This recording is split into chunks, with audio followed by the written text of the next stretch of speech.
to this computer. All right, guys, we're on. We're live, as they say. We're live, as the kids say. So where do we stop? We stopped on four, right? Um, that sounds about right. I think so. We stopped because I think I read till six. And boy, did I try very hard. It's a little better. It is I think it becomes a little more clear. Hmm. All right. So reading Marx, Adorno, and a bunch of other people. I guess that's we already recorded that part. So yeah, so chapter four. I don't know if anyone wants to. I don't even think I can give a recap of previously. The best I can say is that Adorno here is not Adorno. Fucking Althusser is introducing us to this process of symptomatic reading, as it came to be known that about how to kind of there's this kind of different mode of approaching specifically capital, and a lot of it is kind of pertaining to kind of reading what is not said rather than kind of statements of negation or something. And we talked about economic reading of capital, philosophical reading of capital, um, all this different kind of ways of reading. And then we saw kind of Balber, or however you call his name. He was talking about Lacan and Freud. Seems like they had to kind of they're more of a an assist to reading of this text. That's basically what I recall from that reading. Anyone else thinks about anything else that should be said or For more than I did. I'd say yeah. like one question too is like it was Marx doing what the classical economists were doing, um, like right, classical economics, like Smith, Ricardo, but just more, or was he doing something kind of different, establishing a new kind of science, really like a theory of history, like sociology, um, yeah, and what like even Althusser means by science too. I think I was we were talking about. One thing I did learn that was that he Althusser was in a Nazi work camp for like a few weeks. Oh, Eventually, he was transferred to like more of like a intellectual kind of position. He got out of the work camp, but like you can still think it would have traumatized him somewhat. So you can forgive him for like what he did later. And what it is later. yeah, And we yeah. promised that we would always remind people. I looked into that a little bit. So Yeah, that's what do maybe you want to why I talk maybe about it? explain some things. Like he was, yeah, he was just. I mean, I just read the Wikipedia article. He was in a Nazi work camp for a while and got Uh-huh. trained. Like he comes to be somewhat ill, right? Mentally, I guess, speaking Yeah. later on in life, like because he didn't go to prison for that thing, did he, for killing his wife? No, I think he was institutionalized for that, right? Back Okay. when. Yeah. That's what I think too. Yeah. Okay. Yeah. All right. Not to Cam. Not fun. Actually, come to think of it, I really like that Sartre did that essay, and it was called like Paris Under Occupation. And it's very kind of philosophically engaged by kind of the mentality of a people under occupation, especially in France.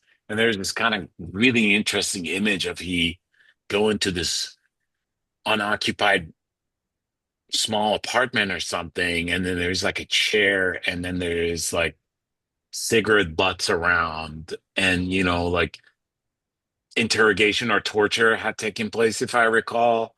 But he's kind of kind of by emphasizing like where the objects are in the room, he's kind of telling you that story. Just fantastic. I don't know.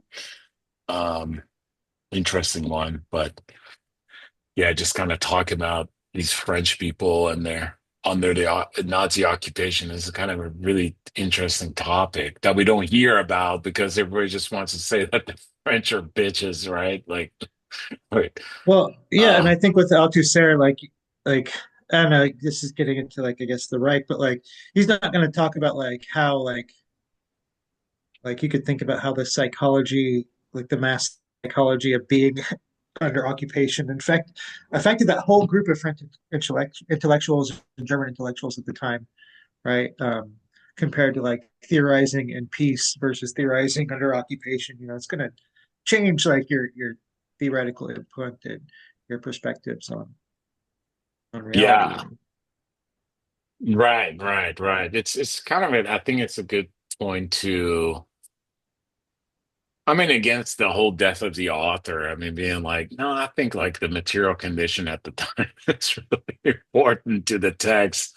But there's also something to be said, of course, about just reading a text as a text. Um, and I guess we'll see kind of where we land with this one. What can I do? I can annotate. What the fuck?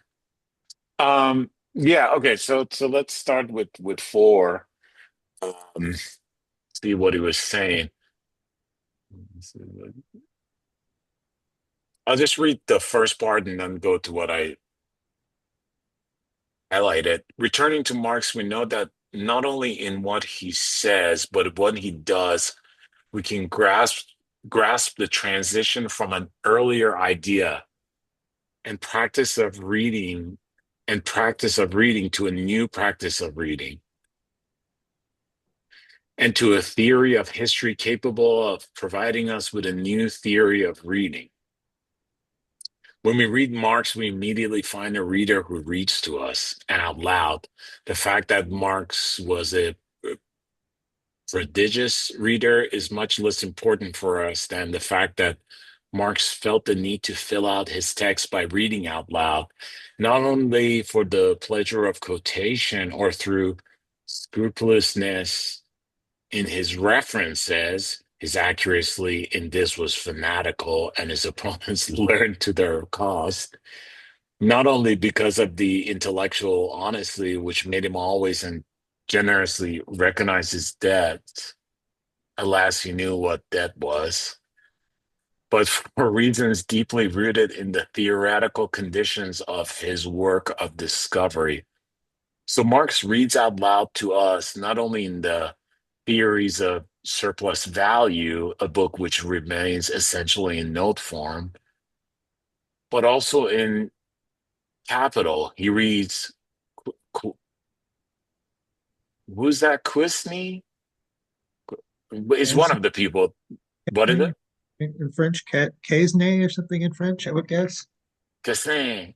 And he reads Smith and he reads Ricardo, etc. He reads them in what seems a perfectly lucid way in order to support himself with what is correct in what they say and in order to criticize what is false in what they say. In sum, to situate himself with respect to the acknowledged masters of political economy. However, the reading Marx makes of Smith and Ricardo is only lucid for a certain reading of this reading, for an immediate reading that does not question what it reads, but takes the obvious in the text, read for hard cash, but takes the obvious in the text, read for hard cash. In reality, Marx's reading of Smith Ricardo, that will be my example here, is on looking at it closely, a rather special one. It is a double reading, or rather, a reading which involves two radically different reading principles. All right, that was a lot. It's a very clear section, right? Touching on the points that he brought up earlier. And it's important when you're reading, keep in mind that we're reading lectures, like notes to the lectures, and I think he's right about Marx. I mean, the guy was definitely practicing as a journalist and writing pamphlets, and the reading of these like there is this whole theory of like the idea of like sitting down and reading a novel, right? Like it's a recent kind of practice in history, and it's always been relegated to a very specific class, namely the class who could buy books and then sit down all day and fucking read them and take notes or whatever and be engaged, right? Because everybody else is like laboring, or there's no light to read on there, or you don't have most of the population is illiterate in some form, even if they can read the alphabet. Um, uh, yeah, so kind of reading out loud to others makes reading this kind of communal thing, and I think Marx was kind of a practice in that, from Well, what I he mean, I would want to push back a little emphasized. and be like, I Go would ahead. want to push back and like just maybe I mean, I'm sure these cultures that were literate were probably rich in storytelling and narrative stories and songs Right. and all this.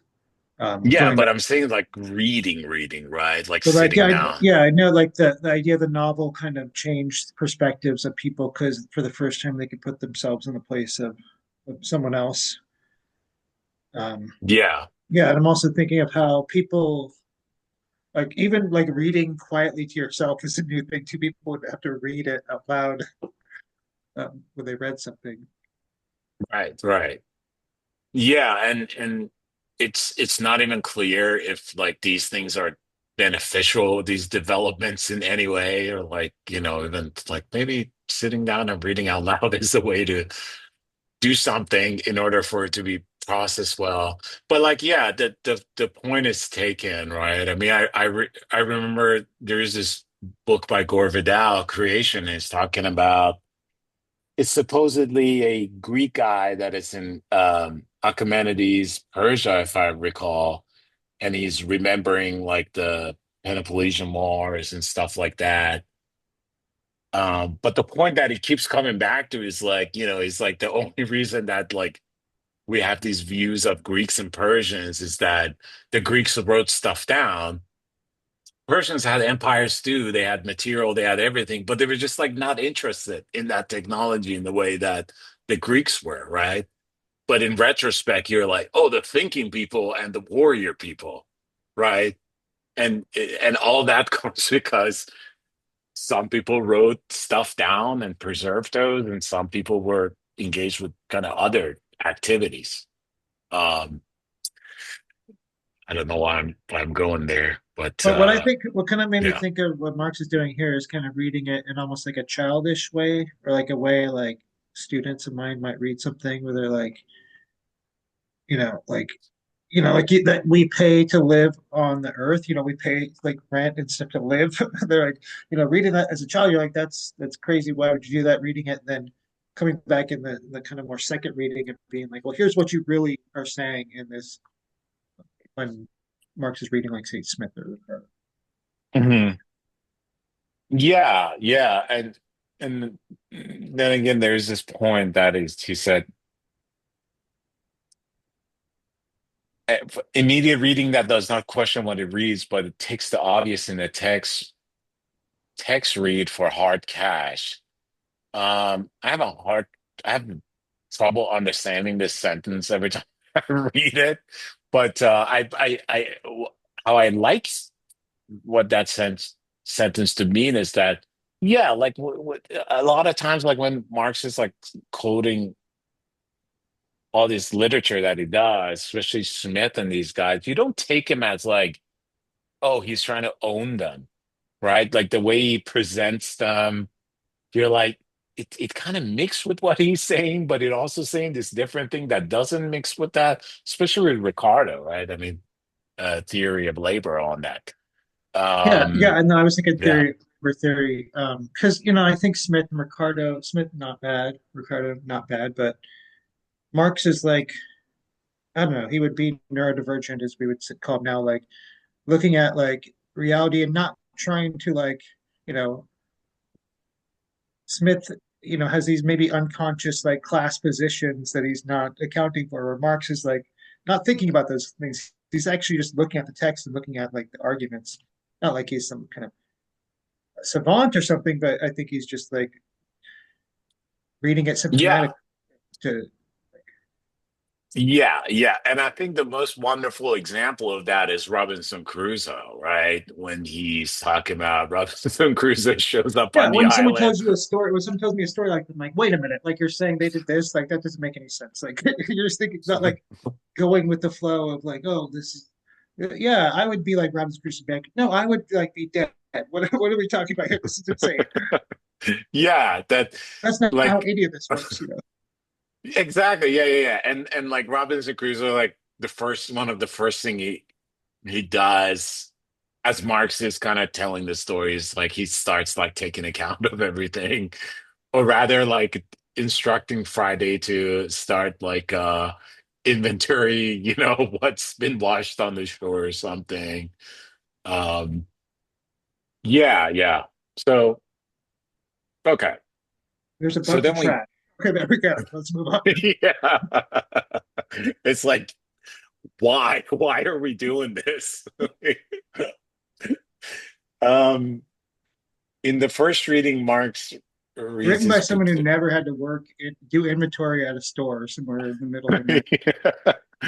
yeah, but someone who's like grew up in like an ideological kind of the milieu that comes to them. They think that's what you would do, right? Like rather than digging a ditch to take a shed in or like find the Relax. biggest leaves.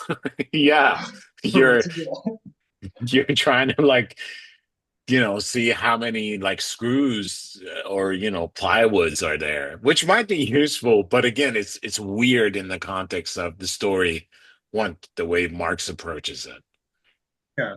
I think Marx is more inclined to like, just a quick aside, like more kind of worker mentality, right? Like it makes me think of this sketch comedy thing where someone sees this kind of weird creature coming in, or they think it's a weird creature, and they're like afraid, but then they're like thinking like, oh, I want to go to work tomorrow at least, and like then like realize it's not a monster, it's just like a dog or something, and they're like, oh, like then they're like asking, what have we done to ourselves here? This first thought. Right, right. Why is that the first thing that crosses my mind? Um, yeah. So in the first reading, okay, so now there's like kind of bifurcation of types of reading here. At Theories of Surplus Value, that's from like earlier. Is that part of Grundrisse? Like, have they compiled it into that, or was it separate? I don't recall. Yeah, It was something. there was like a separate It it position. Yeah. was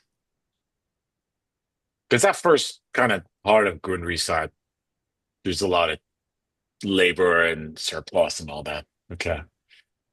Because in the first reading, Marx reads his predecessor's discourse, Smith, for instance, through his own discourse. The result of this reading through a grid in which Smith's text is seen through Marx's, projected onto it as a measure of it, is merely a summary of concordances and discordances, the Uh, balance of what Smith discovered and what he missed. What?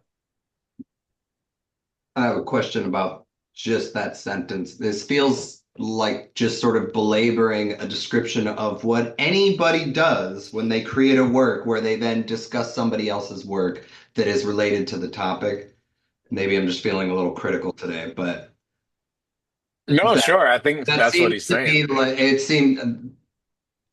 Does that sentence do anything? That feels like it's just describing what every person who has created a text that involves reviewing somebody else's text, you are viewing Mhm. their text through your text that you are now. Of course you are. Why, we don't need to focus on that. I was curious if am I missing something about the meaning of that, or is he just unnecessarily describing how you talk about other people's text when you are reviewing it through your own text?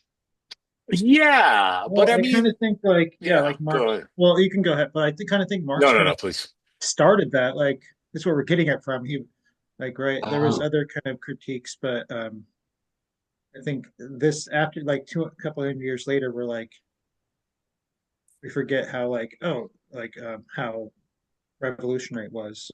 But, that makes sense. It seems obvious to me now because I'm, we're I guess centuries now at this point into that being how it's done. But this was yeah. relatively new when he was doing it at the time.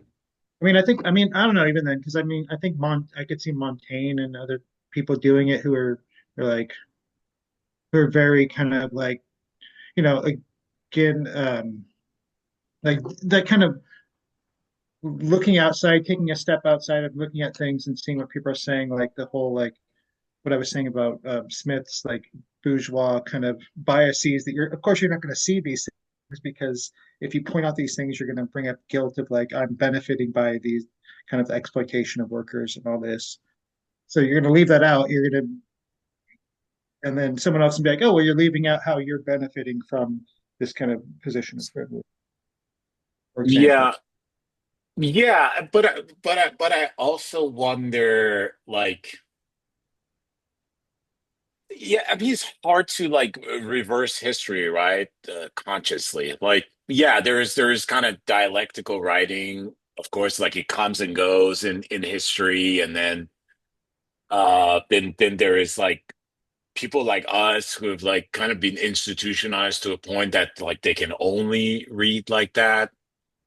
But I'm like what Jordan said, like it came to my mind. I was reading this interview with David Gilmour, and David Gilmour was like, I don't know, the guy was like, what is, one of your regrets or something about Dark Side of the Moon? And he was like, I will never get to experience of that young person or that person that for the first time pops up that record and just sits back and hears it for the first time, right? Mhm.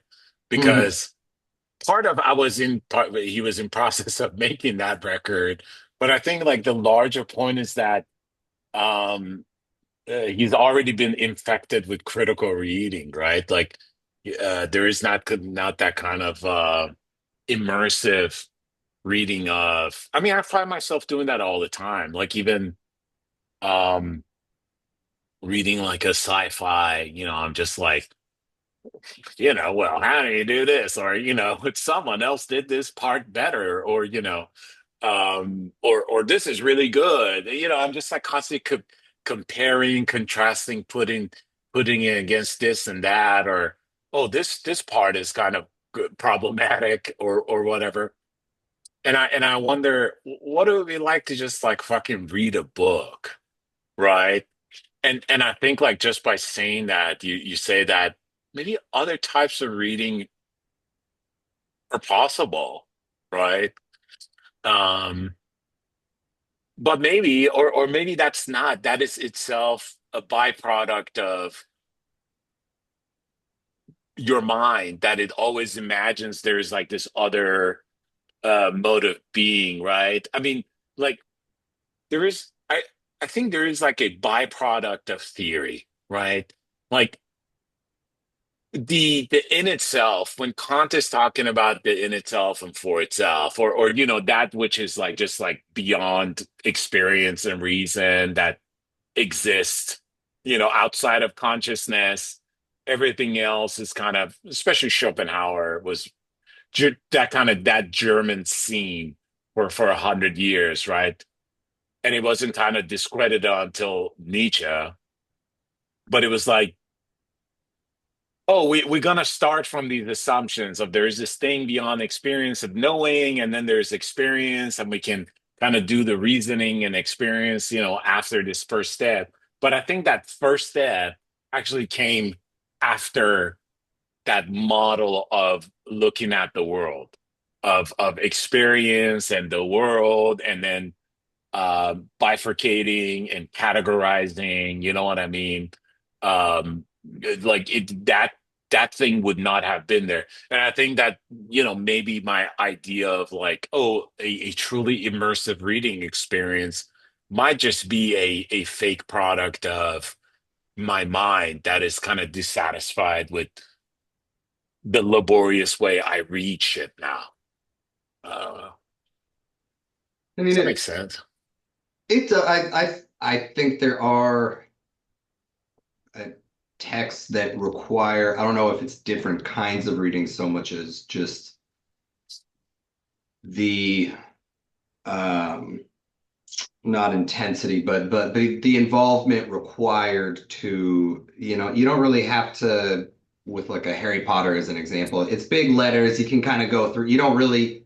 It's a menu. You can read it and absorb everything. You don't have to go back and go, what does that sentence mean? And sit with it and really sometimes even, try to imagine whatever it's discussing in a 3D space, so both are reading, but one is requiring much more of you to actually absorb, the idea that they're trying to communicate through the text. But Yeah. I guess I still wonder what this sentence, the result of this reading through a grid in which Smith's text is seen through Marx's, projected onto it as a measure of it, is merely a summary of concordances and discordances, the balance of what Smith discovered and what he missed, of his merits and failings, of his presences and absences. And this to me, I think if I remove it from text, I don't understand, or to me, this just describes all philosophical discourse. This describes. I don't under. What I'm curious is what they're discussing here in any way different than, Socrates and Plato and Aristotle, and the way that as they like time went on, one took one's ideas and, held it up, and then through the lens of how they thought things actually were or should be. So, Mm. is this different because we're talking about reading and not just a discussion? But I'm Yeah. it's Yeah, no, no, yeah, makes me think of something someone said in grad school about how like Marx kind of really opened up philosophy to really being done because for now it could be done by people or it's from the people's, it's supposed to be from the people's perspective. Where yeah. and Aristotle was big for Marx and something I used, and I'm trying to remember the line, or how Aristotle's problem with like political economy was not recognizing like the labor of this enslaved people. And I was writing about reproductive labor and the labor like of that, what Marx didn't recognize. So Marx opened up some perspectives, like he reached a little beyond the horizon. But yeah, I think you're right. They're doing the same kind of methodology fundamentally. Plato, Aristotle, Schopenhauer, He Marx. Yeah. attempted to pull it out Yeah, of the ivory tower, though. yeah, What you're okay. yeah, and building on that, like you know, standing on the shoulders of giants, Yeah, maybe looking in a different direction. yeah, But also with Yeah. sci-fi and the Yeah. reading stuff too. Like I always try to tell people, and I always try to maybe just convince myself that reading in multiple layers is a better way of viewing this movie. Watching a sci-fi movie, but I feel that too, just being able to kind of immerse myself and enjoy it and go for the ride. But like after I got out of school, I was like, I can finally read fiction again, and I start reading it, and I'm like, oh, this is boring, or mm, it's just like Dune, where it's just like the same kind of played out views, and I want to read more like feminist or like anti-racist and like more philosophically dense works. And I don't know, I do enjoy it more. And it's almost gotten to the point where if I do read fiction now, I have to read something that has like three different layers of like kind of reading just written into it, or something written by like someone who isn't just kind of mainstream like sci-fi writer. right. Yeah. Yeah. I mean, interesting you bring up Harry Potter because I started reading Harry Potter when this one summer when James and I were living in the dorms at Portland State University, and I remember like really laboring through three books of it. Mm, And I just like couldn't. It's like I just cannot be immersed in this story. I mean, part of it is like the book the books are just garbage. But I was like, I could I not was a read child this. when I read them. Why? I don't know. When you're Well, supposed to read them. Yeah. but I consume a lot of garbage that is made Yeah, I by know. children. I'd still Yeah. um I just but I couldn't latch just onto yeah. the Harry Potter as a character. Like that wasn't me as a kid. I was like I was more like Hermione, I guess. So if I would have gotten that, maybe I would have. But I did read it later, and plus J.K. Rowling's in turf. So Yeah, that's part of Sure. it. Yeah. Yeah, Uh, but the fact that like that disturbs your reading, right? That J.K. Rowling is a turf, like that you wonder, like, what if I didn't know? Could I still enjoy it? And I wonder that question. I mean, again, I just always come back to well, like it's the yeah, it's state not of even just nature. the sorry, it's not even just like our Sure, philosophical please. intellectual training. It's like I'm too online, so I know about all this stuff. I know like listen to a Joe Rogan podcast with someone that I think is interesting. It's like, oh, I'm already like got a grudge against half of this, like one of these people at least. So, Yeah, and I'm like a too much of a product of now. Again, I'm thinking about like Rousseau or John Locke, right? I think about state of nature, right? It's this kind of bullshit kind of anthropology that really comes out of philosophy, and it only comes out of philosophy once you start thinking about property laws, right? And when did Rousseau live, right? Like fucking right before the French Revolution, where these like conversations are burning, and later on John Locke and whoever he's responding to in the treatise, second treatise, Phillips or whatever. Anyway, it's like all these kind of types of literature come up, and one thing they all have in common is like they're all trying to imagine the development of human being, and this time where people were just like, oh, Apple, I'm gonna poop. Let's have sex. We're just like very in life, and we're not separated from everything. And to be honest, Marx is heavily influenced by that kind of French utopian dream. Something that he doesn't hide, of course, again, the point is like that that state of um tranquility or whatever, that prehistoric phase is never existed. It's pretty much a byproduct of the modern mind and its constant battle with its kind of what it's envisioning. And you can always go back and there'll be dreams of other times where things were different, right? Heartache yeah, didn't and exist, or yeah. yeah, and that's really interesting about Marx's dialectic there, because that's what I've been thinking about. Um, one of the things I was thinking about how like a lot of like movement and socialists like Marx's dialectic is between like these kind of utopian kind of socialists and capitalism, right? What would be kind of 100%. synthesis of that?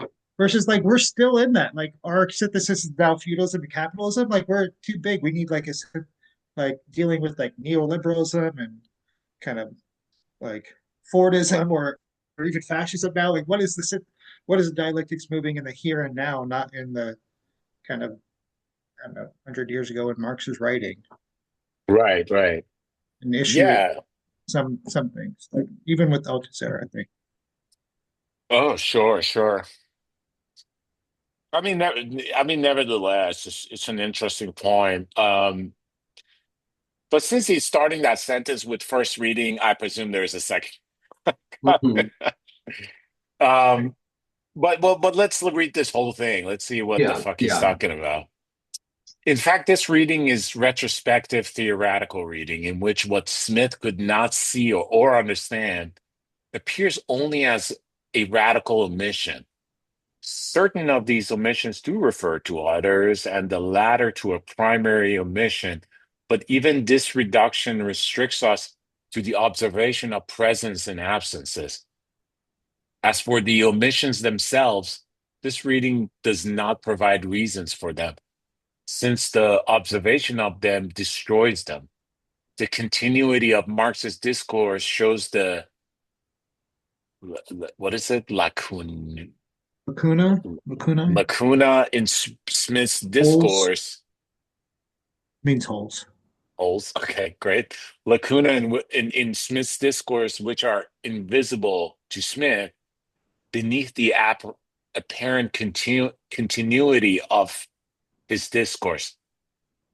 Marx very often explains these omissions by Smith's distractions, or in the strict sense, his absences.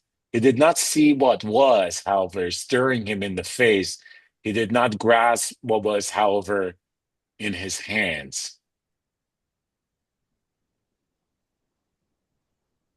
Yeah, I mean that's Over, kind of oh right. sorry. Go ahead. No, no, no, go ahead. That's kind of like ideology. It kind of makes you not see kind of what's there. Like, they live that you put on the glasses and you kind of not seeing what's right there staring Yeah, in the face. it's interesting that Althusser is saying that because I don't think his theory of ideology actually is like that. You know what I No, I mean mean? his Like, is I mean I read the whole book, like I said. His is more, I think, nice. structural or about like material, like actual things, like even like well not material necessarily, like law is a big thing or like culture, but it's um yeah, about like actual things that are there, like whether or not they're physical things. Right. And they're kind of it's very constitutive. Like it, it structures consciousness as such, and then like subjectivity and all that. Now, I don't know in what order they come, but not that that there are things that are not seen. Well, let's oversights all more or less related to the enormous oversight, the confusion of constant capital and variable capital, which dominates all classical economics with its incredible aberration. This reduces every weakness in the system of concepts that makes up knowledge to a psychological weakness of vision. And if it is absences of vision that explains these oversights, in the same way and by the same necessity, it is the presence and acuteness of vision that will explains these sightings. All the all the knowledge is recognized. Trying to figure out what the fuck I just read.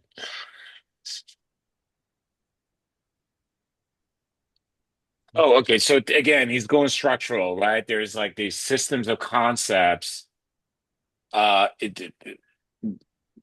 In contradiction to psychological oversight, right? I mean, there is maybe Althusser is reading that like Marx's reading is about when he's talking about the deficiencies in Smith's view of the world because Smith and those people are so immersed in those early stages of capitalism and their proximity is so close to it, they're literally inside it that they're not that the worldview itself is exclusive rather than like something to the stupidity or the oversight of Smith in a psychological sense. That's kind of what I get out of it. Yeah, and this is just the first reading. And I'm Right. not sure it means like this is like the early Marxist, humanist Marx reading, or just like part of his two-step process and later.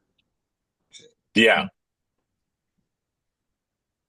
This simple logic of citing and oversight thus reveals itself to us as what it is, the logic of conception of knowledge, in which all the work of knowledge is reduced in principle to the recognition of mere relation of vision, in which the whole nature of his object is reduced to the mere condition of a given. You know what this reminds me of? One time we were studying Critique of Pure Reason with Dr. Sager, and we were on the quad, and he was like, if you go back and read all the fucking philosophy books we've read, you would see how much of it is dominated by visualization, like the language of it. right? It's always the concepts are always the way they are presented is about their dimensions and how they're in space. You could be talking about the, beauty and knowledge or everything, but the way he said they're conformed. And I was trying to think about like what would be like a scent-centric type of writing or, like Yeah, that like sort of experience. no, I legit thought of that too, and it makes me think of like Heidegger, kind of Aletheia, like seeing the clearing in the meadow, like Yeah, yeah, yeah, think about yeah. that with my dog, like dogs who are like maybe probably more scent centric, like what does she think about, like how does she visualize the world? And not just if dogs can have knowledge or all have concept of knowledge, but like it would be like, oh, I smell this like I don't know, different kind of I don't even know, like a scent that's less cluttered or more open. Yeah, yeah. I Because mean, you could because that because it does mm, make you think more about like, well, what do they mean by that? What is different about the woods, or where am I before I get to the meadow? What's different about that, like than the meadow? Know? I love everything you brought up. I mean, I want to touch on both of them. I mean, first is Heidegger, and I presume you're talking about that book. Some of his books on epistemology or something. And Heidegger is like, think about the distance to your home, right? And oh, I think it's one of his writings on technology or one of those. Um, yeah, it's like technological thinking or something, techne or whatever fuck word he wants to create. And he's like, there is like your proximity to home. Like when I say I'm far away from home, like there is a yeah, I'm 10 miles from my abode. And then there is like this kind of emotional, um, and I don't want to use emotional because that's not what Heidegger would say, but there's this kind of like more primordial kind of relation of self to home, right? You could still be talking about like the house that you're going back to, right? It's the concept is not overtly aspect home, oh, where I belong, but kind of like that also, like this self to the world experience. So he's like that sentence, and of course Heidegger is kind of critiquing like the way technological thinking is shaping human thought, but that brought me to my mind, and then taking it to dogs, and this is really problematic. And James, of course, you would be the first proponent of this, right? Because you're like anthropomorphizing Yeah, give animal dogs cognition. rights and guns and let them. Yeah. But also like thinking about their thinking in our way of thinking, right? It's like you would be like Wittgenstein, you would be a kind of guy that says if you give a lion a language, you still can't understand what he's saying, right? Because like what that language would express is like so far beyond the way we approach the world and language that Jumping from a lion, sorry, jumping from a dog to a please. lion, a dog that we've like had communication with for 10,000 years in whatever form, not a language, compared to a lion that will just not like we haven't had very good. Like, yeah, I'm not going to Sure. go talk to a lion. I'll go talk to any dog I see or try to communicate with. Right, but you're still thinking about like a dog and animal. Again, I'm going to anthropomorphize. What I'm going to say is like their vision, they're not led by vision, but more by smells, right? Like smell is 80% of like their computation, if I was to be really crass talking about this. And and that amalgamation of like experience of the world is just something that is not accessible to us, right? We can theorize about it in human form, read, dog cognitive psychology or whatever the fuck. Um, It's even like worse than like what's it like to be a bat, because in that it's oh like yeah, Thomas the Nagel. idea We is should have like brought that up. bats Yeah. can see, but they can see better because they have echolocation. Echolocation is just this other sense of vision. It's like we can't do that with smell. Like how, like even when I'm thinking about smell, I think about it in terms of like I see like these smell trails. It's like we can't really conceive of like that. Like because Because we're if you re ask my dog being a mile from home, she can knows how far she is because she can kind of maybe smell it a little bit and like can tell by how weakly it smells, like how roughly how mm, far she, where I can't see my house. I have to like think about a map or like get my phone out and open the GPS or whatever. yeah, yeah, no, I'm really glad you brought up Thomas Nagel, what's like to be a bat. Very great phenomenon, kind of American phenomenology or whatever you want to call it. But I think even like it's problematic to see that, oh, the like bats see by sonar, right? Because again, you're reframing the experience in this kind of vision thing, right? Yeah, But or like even Daredevil, like because the Daredevil movies right, I'm thinking of now, like it's all like they have to make it visual, so they was imagine he like born or the blind comic or books. No, he was yeah, blinded in an accident with radioactive material spilled into his eyes and gave yeah, him you're right. hearing. Yeah, but I think even the better example is someone that was born blind, Mhm. right? And there are A lo- people that can do this, like echolocate. yeah, I was actually reading about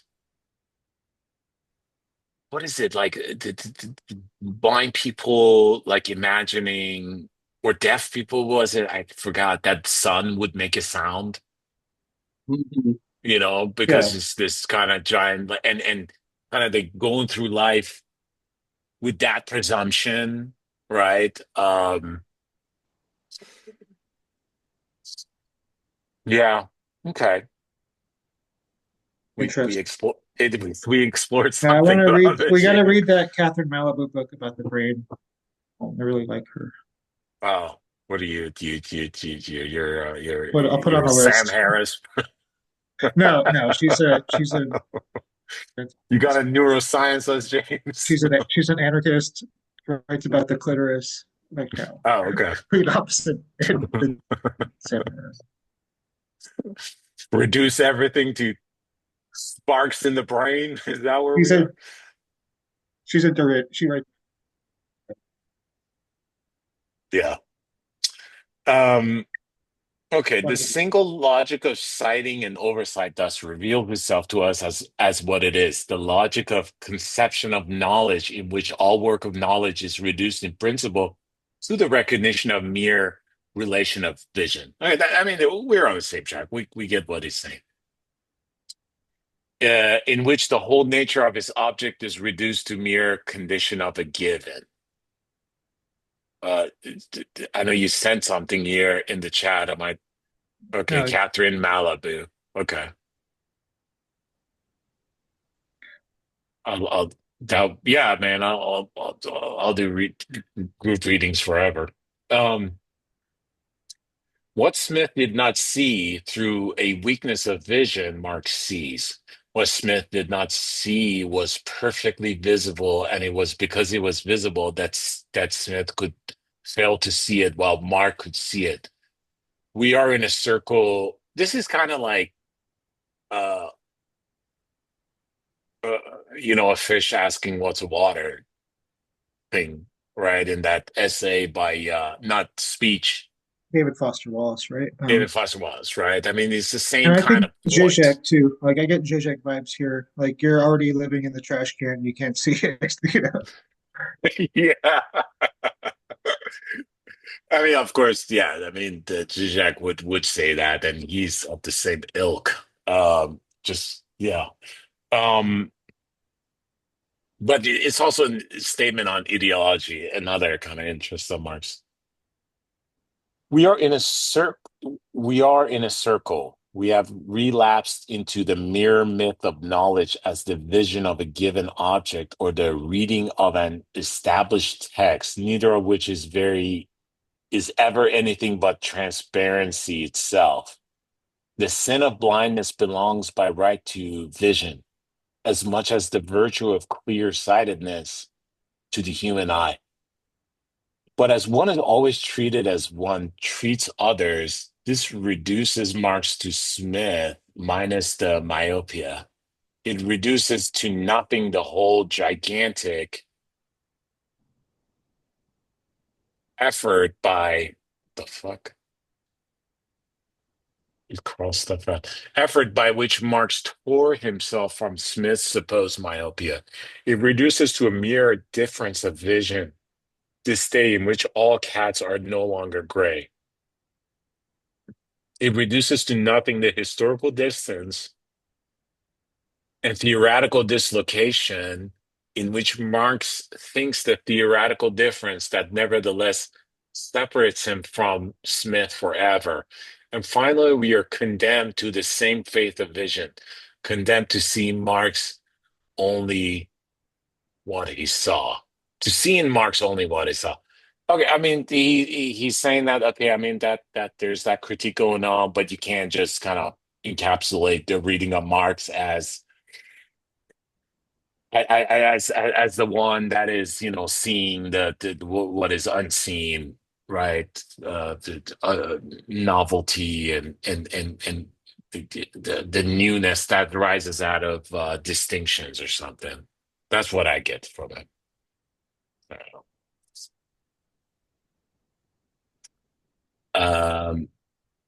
Oh, we're gonna read a lot of Marx in this one, but there is in Marx a second quite different reading with nothing in common with the first. The latter, which is only sustained by the dual and the conjoined observation of presence and absences, of sights and oversights, can itself be blamed for a remarkable oversight, is thus does not see that the combined existence of sightings and oversights in an author poses a problem, the problem of their combination is that it does not see this problem precisely because this problem is only visible insofar as it is invisible, because this problem concerns something quite different from given objects that can be seen as long as one's eyes are clear. A necessary invisible connection between the field of the visible and the field of the invisible, a connection which defines the necessity of the obscure field of the invisible as a necessary effect of the structure of the visible field.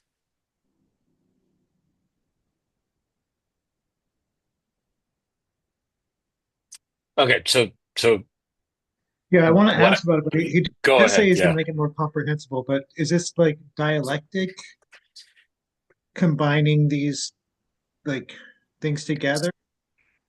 I also get like paradigm and like Kuhn kind of like Mm. another things that are kind of overseen or kind of not ignored and put aside until they're built up, I guess.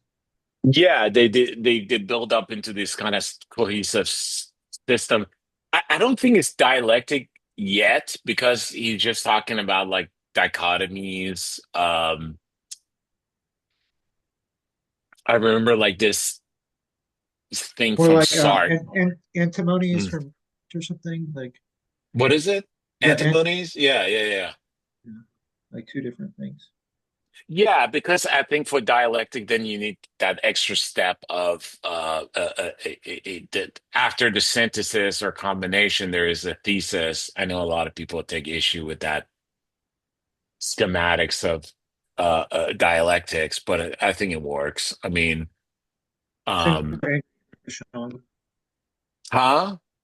Send well, they'll have people send you their angry emails. Yeah, forward them to Sean Nami at Hotmail. Um, yeah, and I also saw this. I remember the grad school we were reading Derrida, and I'd seen this interview with Derrida, and he's talking about he's like I don't like photographs, right? Because he's like they always reference to me what is not there, or if it's like a friend that is now dead, right? And the overwhelming statement of the photograph is opposite. And I was like, yeah, I mean, that's a cool way of looking at something like that, but then what? You know what I mean? He was like super photogenic. Like I could say that. Oh, Derrida? He looked great in a picture. It's like when you see my picture for 50 years from now on, I'm in your house, not my absence. Um,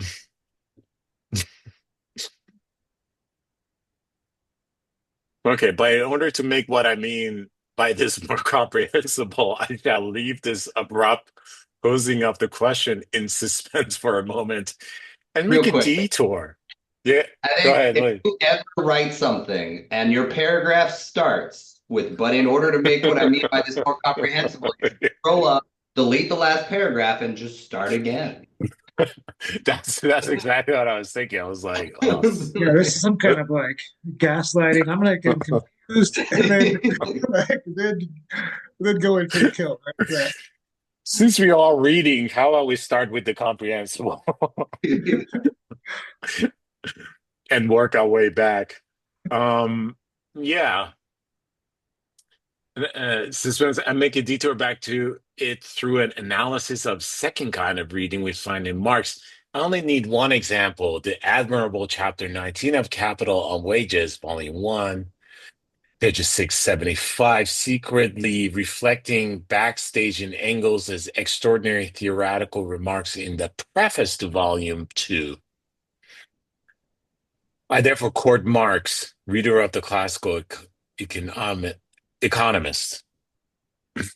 And I know we're going there. Maybe we can stop by 6. So, if everyone's okay, we just spend some time on this. If everyone's okay. Hmm. Let me read this part. So this is from Capital Volume 1. Classical political economy borrowed the category price of labor from everyday life without further criticism, and then simply asked the question, what is this price determined? How is this price determined? It soon recognized that changes in the relation between demand and supply explain nothing with regard to the price of labor or any other commodity, except those changes themselves, i.e., the oscillation of the market price above or below a certain mean. This is really good. This is why I love Marx, right? You see that you turn on CNN Business or Fox Business, and you see an economist being like, "Oh, the supply and demand are affecting the prices or doing this and that to the market." It's like you're just saying that these changes affect these changes. You're not telling me how. You're not, but specifically, you're not telling what you're trying to say about how these prices are changed or where does price even come into this, right? Where does like value? Why am I paying this much Oh, that price? Like, why am I giving my hard-earned money to this thing? right, yeah, and I explicitly didn't say value because I know like Marx is like makes this whole big distinction between but kind of price and value. But yeah, I mean it's just on a very good kind of critique here. And it goes, if demand and supply balance, the oscillation of prices ceases, all other circumstances remaining the same. But then demand and supply also cease to explain anything. The price of labor at the moment when demand and supply are in equilibrium is its natural price, determined independently of the relation of demand and supply.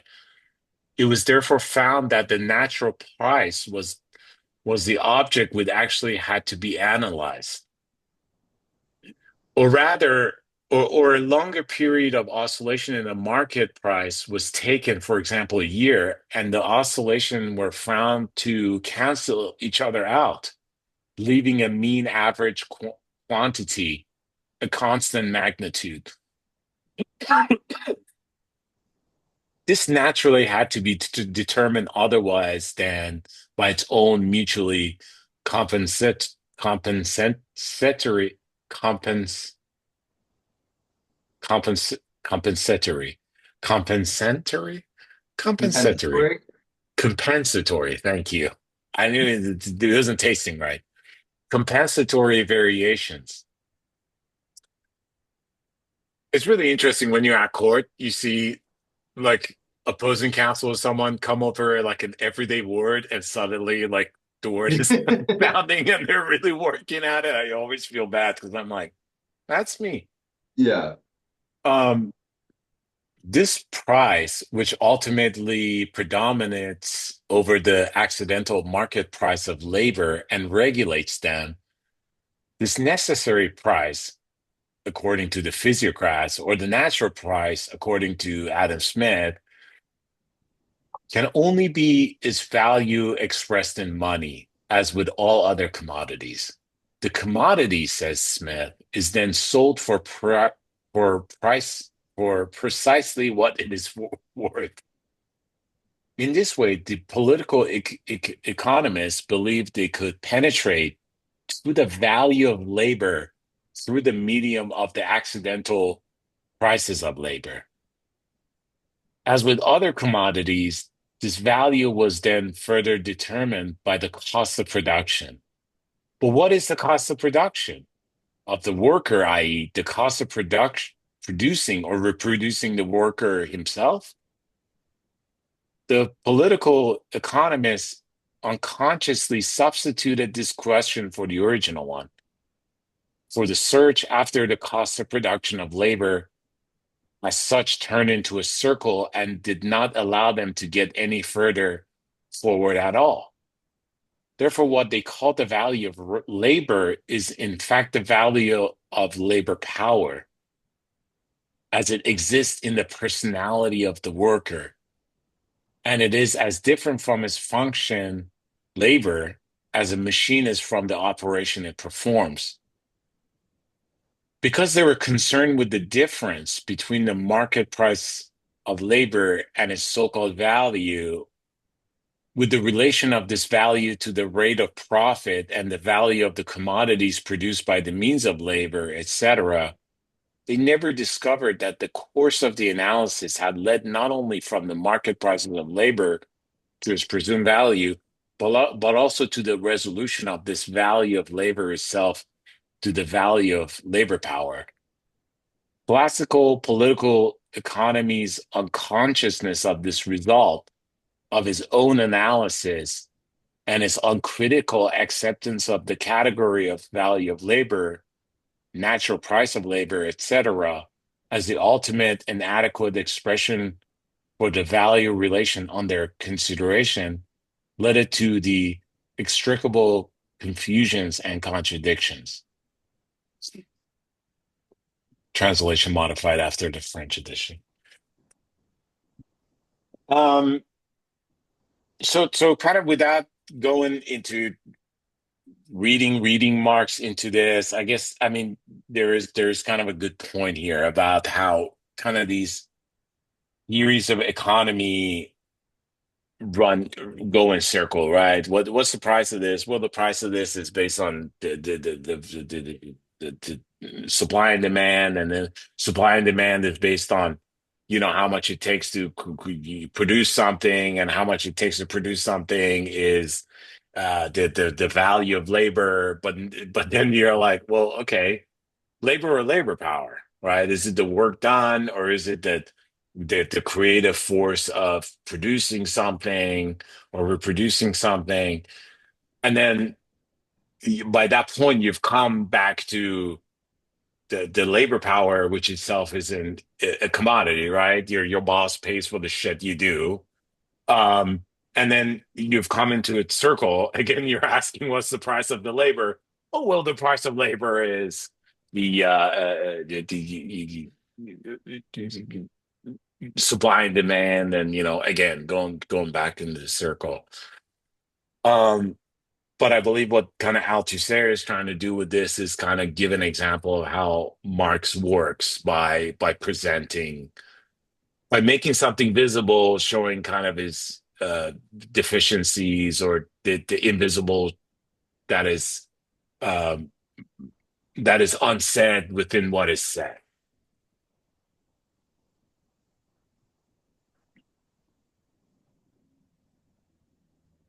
Anyone have anything to add to that? I took notes on all of this. I should have brought it up. Oh, does each highlight have corresponding notes or just No, no, no. I was just like taking notes while I was reading this. Um, and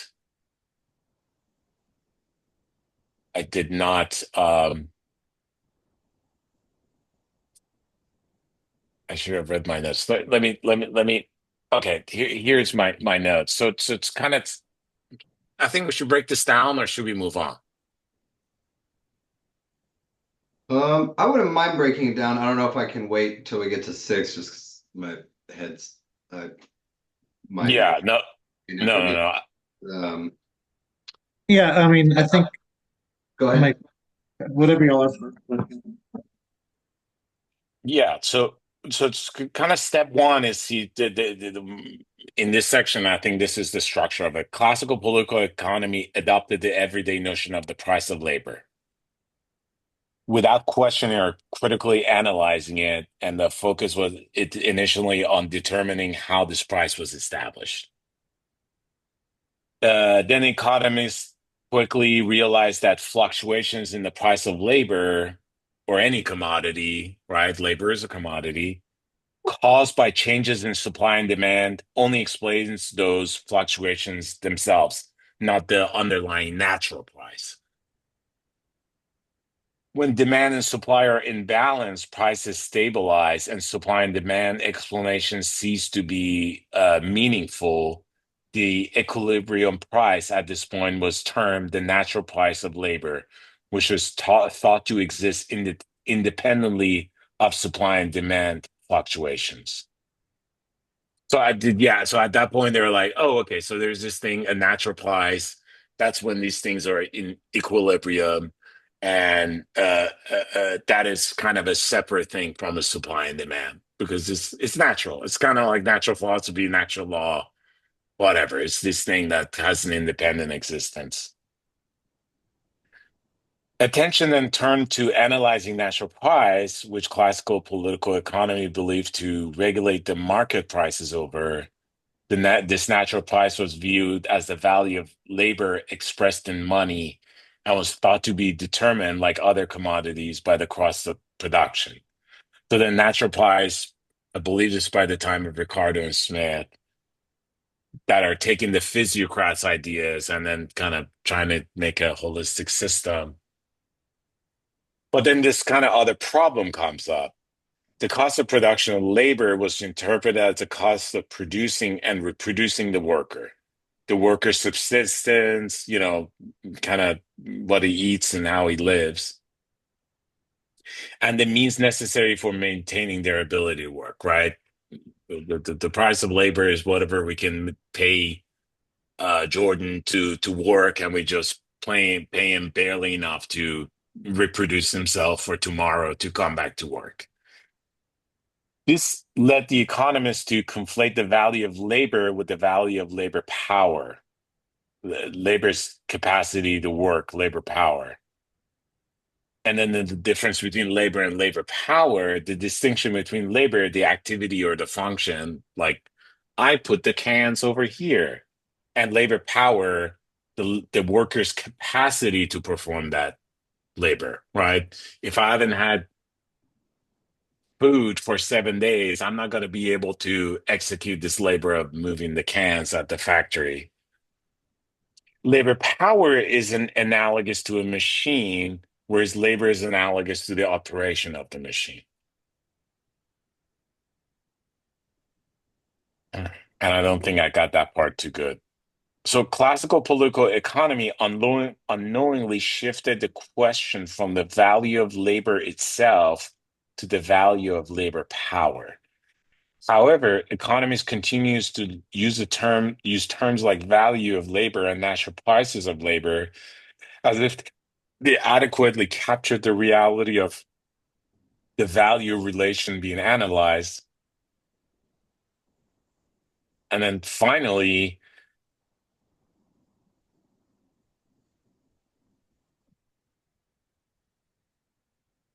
okay, so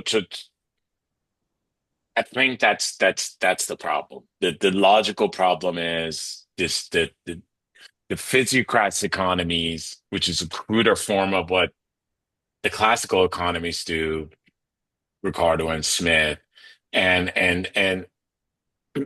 they're trying to develop this system of kind of figuring out how prices work in something, but all they're doing is saying like, hey, there are these relations correspond to these relations, and then this relate, and then there's kind of this circular, not explanatory problem. And Marx is thinking that by making certain distinctions here, you can actually introduce explanation into the system. That's what I get out of it. Well, it seems, I mean, he's getting at, well, I feel like I could spend a week just reading this paragraph over and over. Yeah, yeah. Because even as you were reading it, was starting to grasp ideas, but then I had to catch up to what you were talking about, and there's a new thing. But aside from the issues he finds with how value is defined through supply and demand, but that the just generally the concept of what labor is before you even put a value on it has been reduced to something that is very singular when it is not that simple. It is not a single number that you can reduce to, a current, current value in currency so that you can fit it into how things are valued through supply and demand. It's he's separating it into the, and I'm not sure I understand kind of what he's getting at with the analogy of machine versus what the machine does, but I still Yeah. feel I'm not quite grasping something in labor power versus labor. Yeah. Yeah, me either, but I don't know. I'm kind of thinking like you're not paid by like how many widgets you make, but like you're paid for like a certain capacity for time or your labor power. And also he makes a distinction later about like socially abstract labor power. But and the machine thing, I think that I don't know if that has something to do with like the constant versus variable capital distinction. Like there's the value of the machine, and then there's like the value of like what it puts out. I guess I don't know. Yeah, look, the machine labor, I trying to kind of go back to that example of bees in capital, right? He's talking about it's like, look, we do architecture, bees do architecture, right?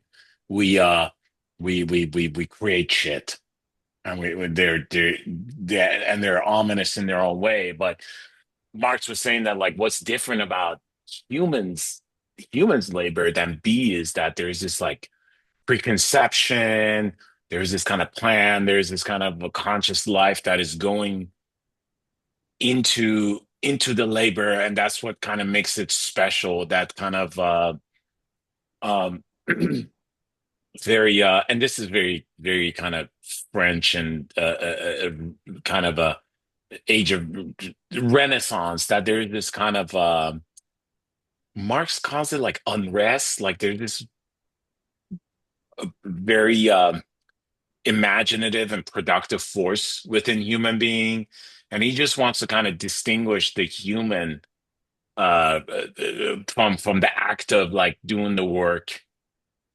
of moving cans, or I don't know, fixing cars, or prostitution, whatever kind of labor it is, and he wants to kind of make a distinction between that, Well, like because both are like yeah, not being a machine, sorry, not being an animal, because he does talk about how like we would go like fishing, which I wouldn't do, but then you do this part of the day and you do this. We're not kind of locked into just like pumping out whatever kind of like product or right. service. You being having that conscious like in a view of like, what do I want to do now? Well, I want to build a house. Now I want to go do some sex. Now I want to do this or whatever. Right. I mean, I think that comes later for his kind of visions of communism. But at this point, I think he's just taking issue with the collapse of unnecessary categories, right? Because to Smith, as Marx says it, like that issue is just the the the the productive labor is the laborer, and how we need to think about it is what it takes to reproduce that labor, and we're there to kind of understand the rest of this economic process, i.e., what the price of commodities are going to be 3 months from now on. But Marx is coming and saying that it's like, no, that would be very circular unless you make these some kind of distinctions. And then, of course, Marx has to take those distinctions and show us how his system is better, but that there is a difference between labor and labor power. Um, which then I presume he's going to go to difference between value and price. Um, but something Jordan said I think was really interesting because I read it earlier here when Althusser was, the problem of seen and givens, right? He was like, we have this big problem of that givenness or something.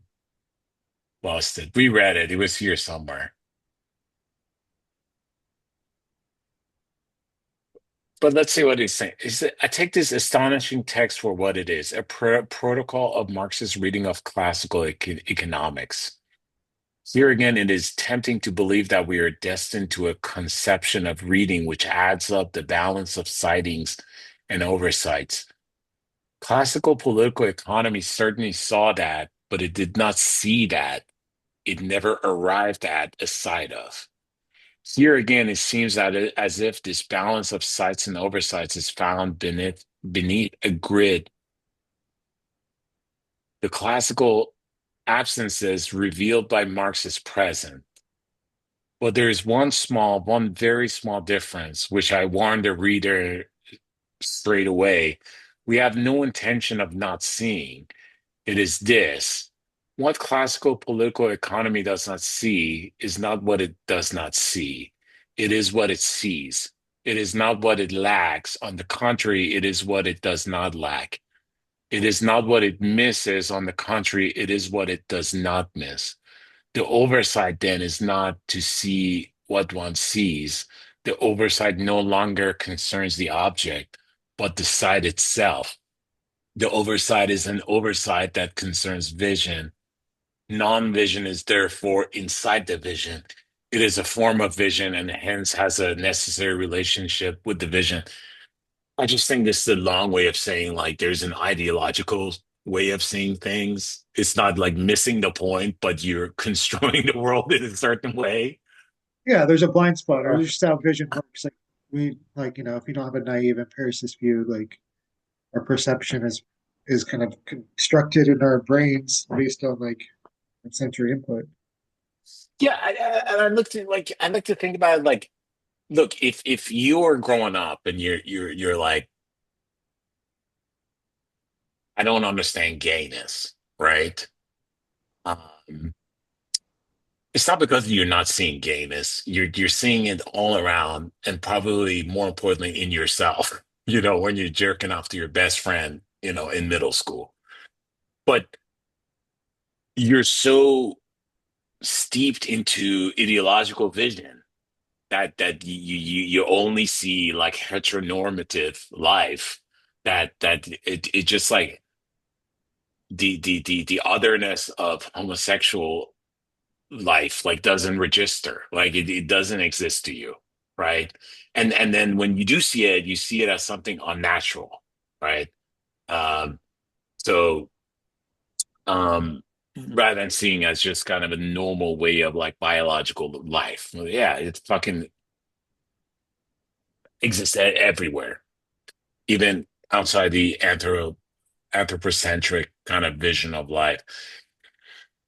I I mean, think yeah, I that's mean, where it's no, going at. no Yeah. human groups ever. I mean, what? Never mind that there's like no abnormal, but no, I agree. Like, I agree. Like, I mean, that's just like the human condition that like all of our perceptions are culturally kind of mediated. So we're never going to see the normal biological thing. It's just were you raised in Yeah. a like? looks at that or points to it, points it out as part of the world.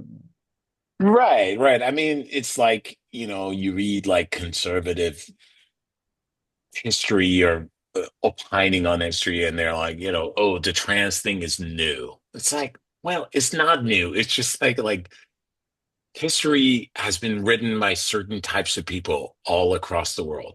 You know what I mean? And the way those people have like transferred knowledge to you about the world is based on certain assumptions and ideological kind of approaches to life, right? So um it's not like something is missed. It's just like they saw it, and Foucault says this. It's like, look, you just called a bunch of shit in the world madness, and you put them all in one category, and then you bifurcated that from life. But it's like discipline and punishment and madness, and like these things all connect to each other in this power play within society. You just got to learn to kind of recognize it, right? So it's not oversight. It's just that's again, maybe I'm And like the belaboring the point. material conditions too, like Oh, yeah, 100%. like Yeah. the Yeah. heteronormative family is like from Caliban and the Witch is like a product of like these kind of like economic processes and Development of history. like Yeah. yeah, Right. Yeah. I mean,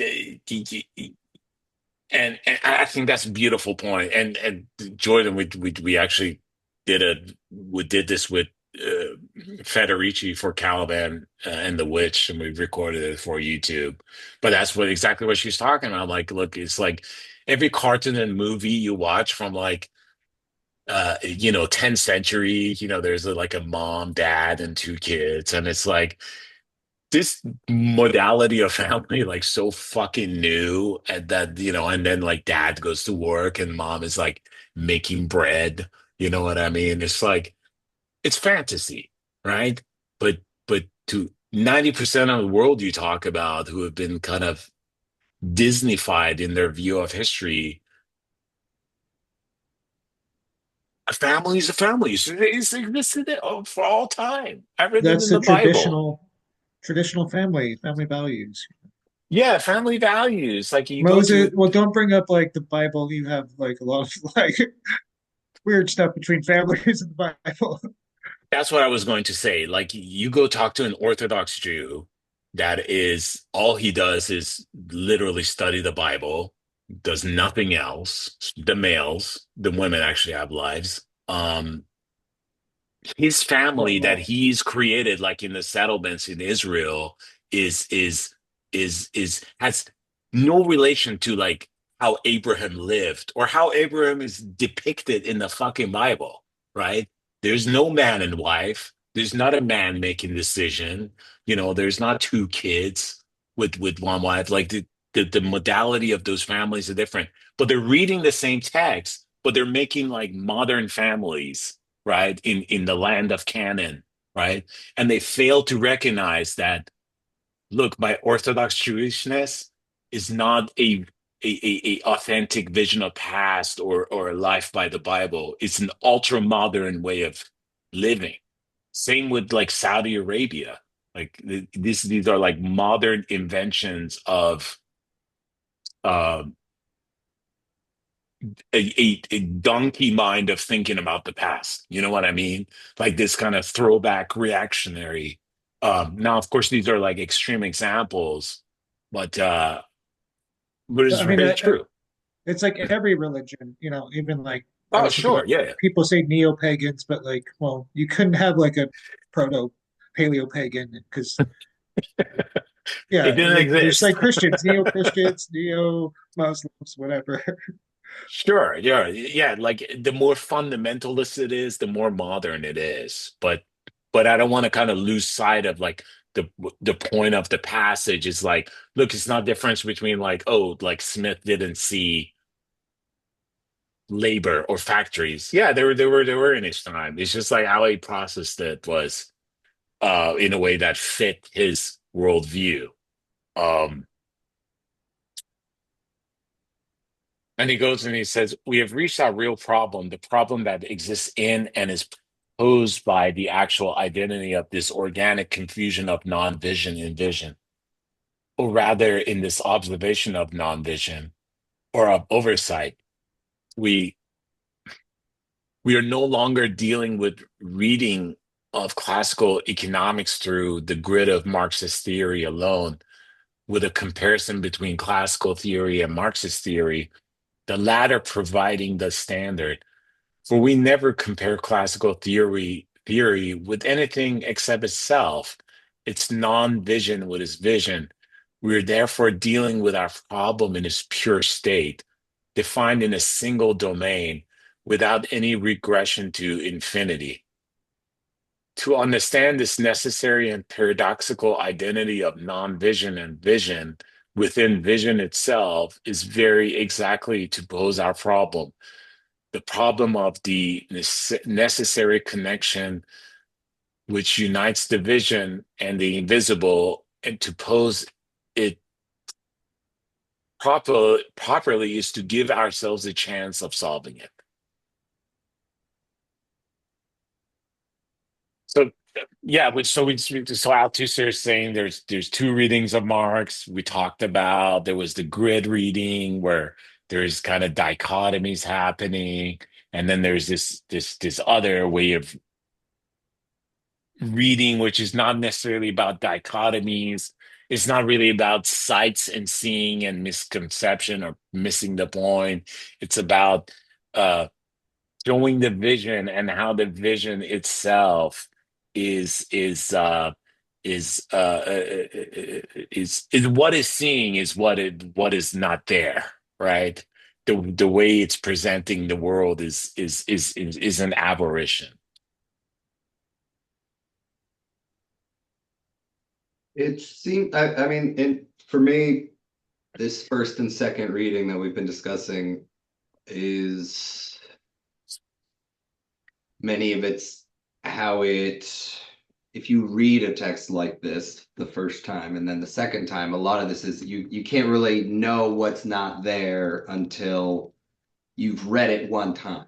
And a lot of these texts you sometimes you don't even really it's not always continue to understand as you go along, but after digesting the whole and its parts that you can really, now you can kind Mm, of see what you're not seeing, and it's through the second reading of it, of a text like this, that you now read it with a new awareness of one, and understanding a little bit of the concepts that are being discussed, enough so that you can now better understand what's there versus what's not there. Um, yeah, yeah. Right. No, I thought of that like right away. I took like a Gadamer I class thought in about it first, guys. I just didn't hermeneutics. see it. No, like I brought it up to you, like, and I was No, like, if I would have read this in school and a great paper, um, yeah, what was I gonna say though? Because he said that in the first sentence. I always see it because it's on the cover, but it's like we read it this way, but now we need to read it this way. Like, and now we're reading it like after 68, after all this other stuff. And yeah. communism. What I was going to say is like the whole what are you saying? It's like not a Marxist critique yet. It's not this Marxist theory versus classical theory. Maybe think about how like in remember some reading somewhere. It's like when you do a critique, you're doing a critique from somewhere. Hmm. Like he's not doing a Marxist critique yet. He's doing like I guess a classical economic critique of itself in a way. Hmm. Yeah. Kind of the idea of turning the text back on itself. And of course, Althusser, I mean, he'll make Marx to be, even more smart than he was. But I think like another level of this is like Althusser is saying there's actually not the first and second reading. He's just saying that like it's two like things Nathan are Harvey. Yeah, exactly. Two things are happening simultaneously, of course, because they want to bring it to dialectic as Marxists. And exactly that's where I was going to Marx, go one about of that. Marx's eyes is reading it this way, the other eye is reading it that way.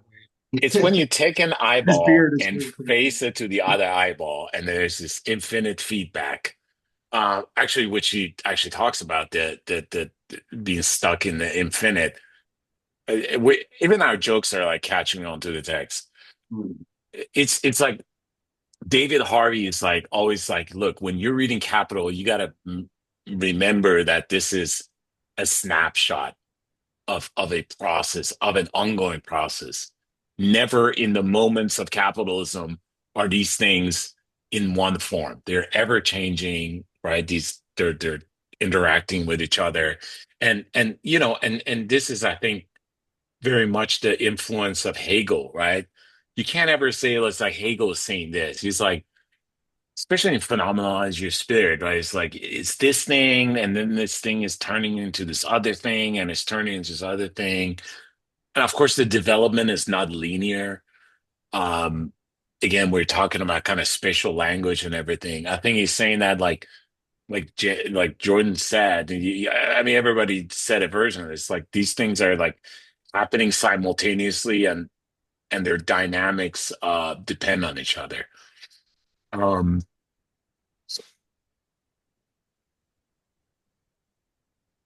yeah, Yeah, it's like like the sci-fi multiple readings of a book or movie kind of I am enjoying the movie on one hand, but also like I watched the new Alien movie. I'm enjoying it, but I'm also like thinking like, oh, like Judith Butler, like whatever, like kind of cybernetic theory comes up when you're watching those kind of movies, sure. Yeah, and then you can also all enjoy it at as once. a alien movie, right? Also scary Uh, at the same time. yeah, yeah. You and I, of course, we read the fuck out of. Remember that one guy? He kind of went away. He was like Ira Glass's sister's husband, and he wrote those trilogies on what was the horrors of philosophy or something. Eugene Remember? Thacker.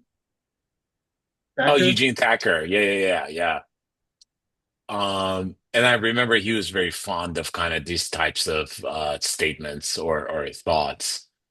Um, for example, one thing he was talking about, he was like, look, in the today's day, and Gideon Thacker was like 10 years ago, 10, 15 years, no, 10, 10, 12 years ago, I think those books came out about when he was like, look, any channel or movie you turn on is about a zombie world, right? And he's like, now you can say this, yeah, there's this zombie genres and there are these stories, but it's like you should be reading that as a statement of this time, right? Like the story in the movie is telling you, first of all, is telling you about like a dead world where things are just moving. And he's like, that is like the primordial experience of your life under capitalism in the 2000s, right? Like shit's grinding, things are going, and that's very much like a zombie world. And then the few that are alive are in this kind of constant survival mode, and they're constantly losing their humanity. And then on another level, you're like, this is also like where art at this time in history had hit its pinnacle of saying anything, right? It's the same story of a dead world.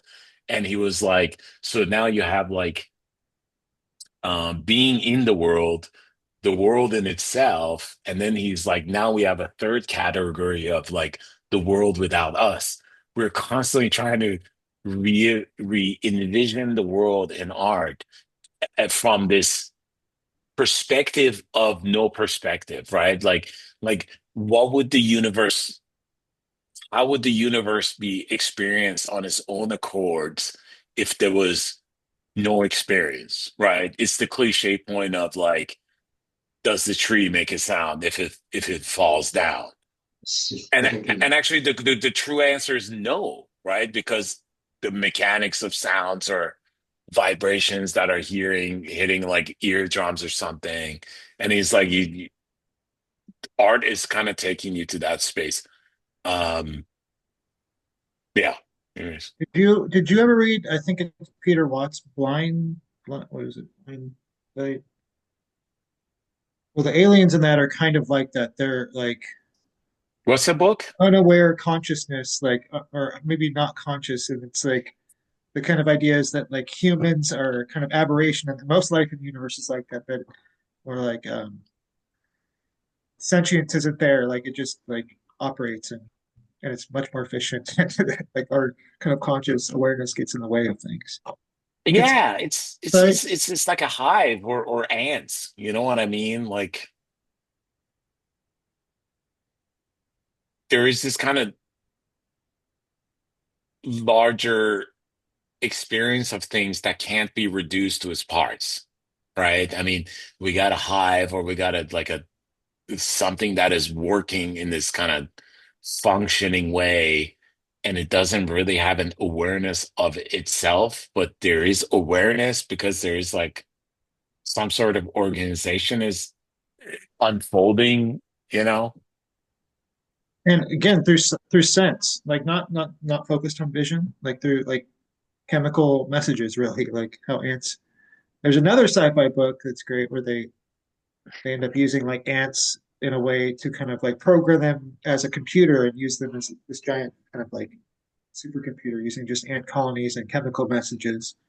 Oh, we should do that. We should enslave ants next. I mean, Yeah, that'll solve our problems. my cats freak out. Like there's certain smells that, that they really react to, and I figured out like I don't generally like killing ants, but unless there's a ton of them. But every once in a while, I'll squish one of the little sugar ants, and whatever scent they leave behind, my cat like it's not just a regular sniff. Their like eyes get all they get intense about it. They're like, what is? I don't know if they smell that I murdered something. Like I don't know what like if I don't know how if there's any connection between if the ants communicate to each other through chemical and scent. Does any of that in the same way that we can't communicate or understand the world the same way as the dog does through scent?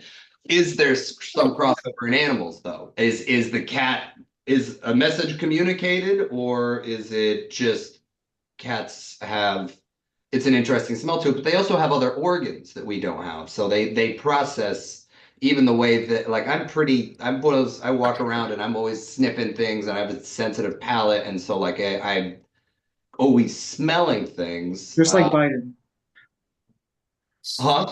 just like Joe Biden. Always go around. That, yeah, I try to avoid smelling people without their consent. Okay, cool. Uh, but I do ask for if you smell if there's something on you I want to smell, I'm gonna ask.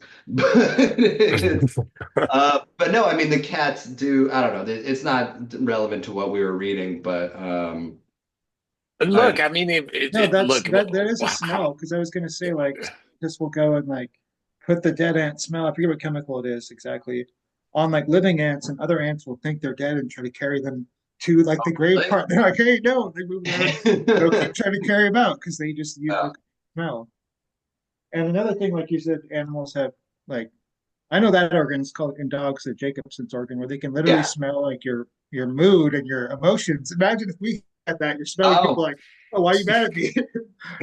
Why are you I mad at didn't me? know I didn't know they could do that. I think it's the same thing with cats, and that's why when people say cats are making a stink face because they smell something and then they look up and their mouth is open, they're using that. Did you say the Jacob's gland?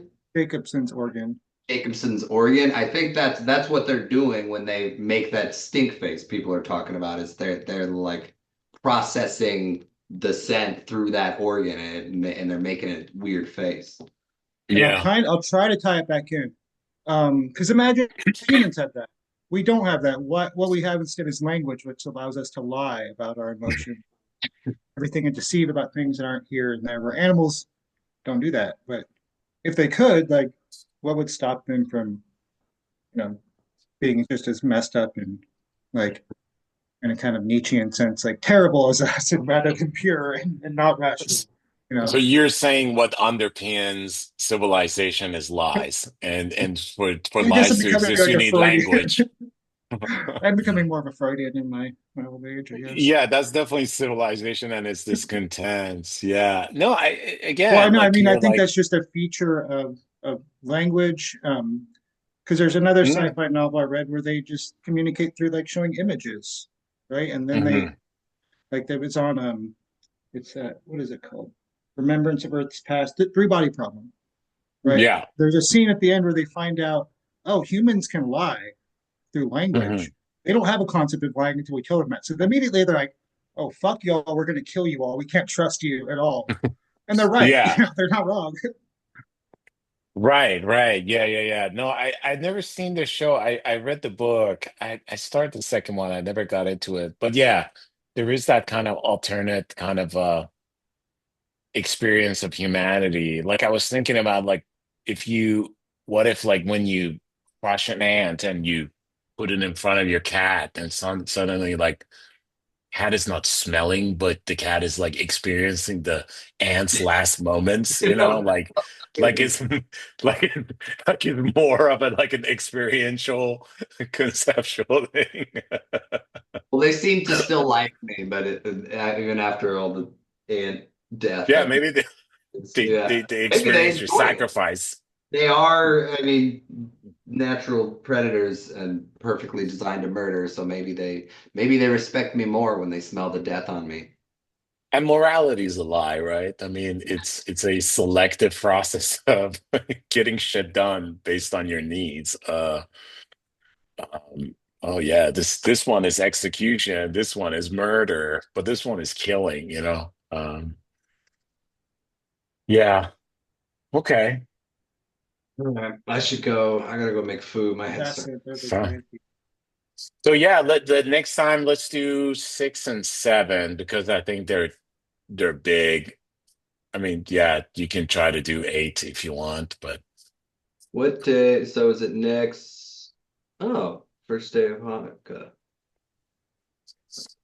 we'll pay it by ear, right? If people can do it, we'll do it. If not, you know, I should be at Yeah, home.